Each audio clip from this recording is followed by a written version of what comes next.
अस्सलाम वालेकुम students, Karachi board YouTube channel की जानिब से आज हम चैप्टर नंबर 3 फ़िज़िक्स 2013 का न्यूमेरिकल पढ़ेंगे।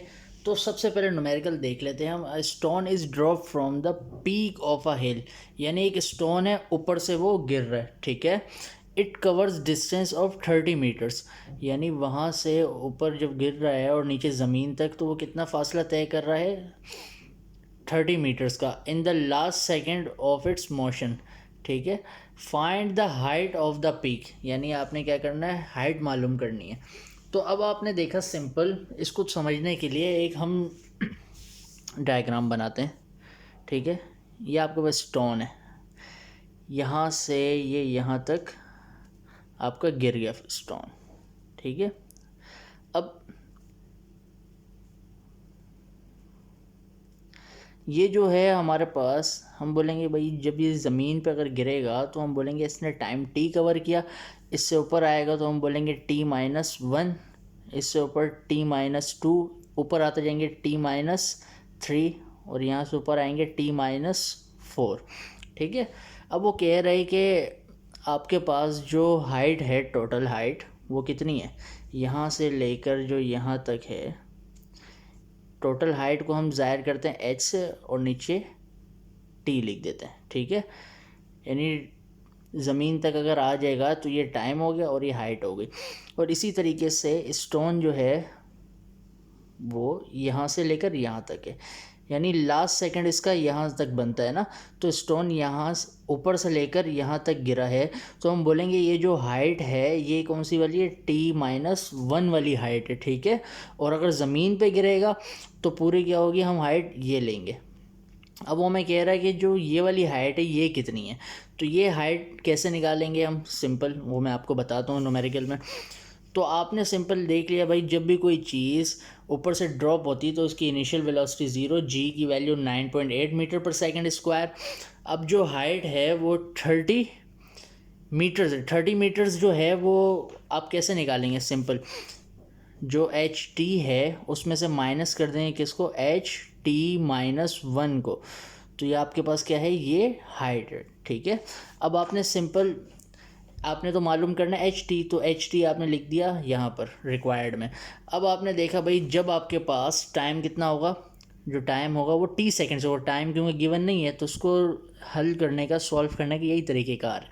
आपने ये इक्वेशन लगाई, इक्वेशन में क्या किया, h के साथ छोटा सा t लिख दिया और आपने पूरी इक्वेशन इसी तरीके से लिख दी। इनिशियल वेलोसिटी क्या है आपके पास, 0 थी, g की वैल्यू 9.8 होती है, तो ये तो कैंसिल हो गया, 0 से मल्टीप्लाई हो गया, ठीक है।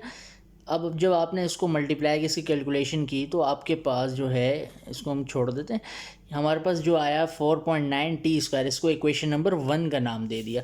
अब उसके बाद हमने देखा भाई जब आपके पास जो टाइम होगा क्या होगा, टाइम होगा t-1। सेम इक्वेशन आप लगाएंगे, वैल्यूज़ को पुट कर देंगे, t की जगह पे t-1 लिखेंगे, ठीक है। सॉल्व करेंगे, सॉल्व करने के बाद आपके पास कुछ इस तरह की कंडीशन आएगी। लेकिन याद रहे यहाँ पे जो है a-b² का फॉर्मूला लगा है, a² plus b² minus 2ab, ठीक है।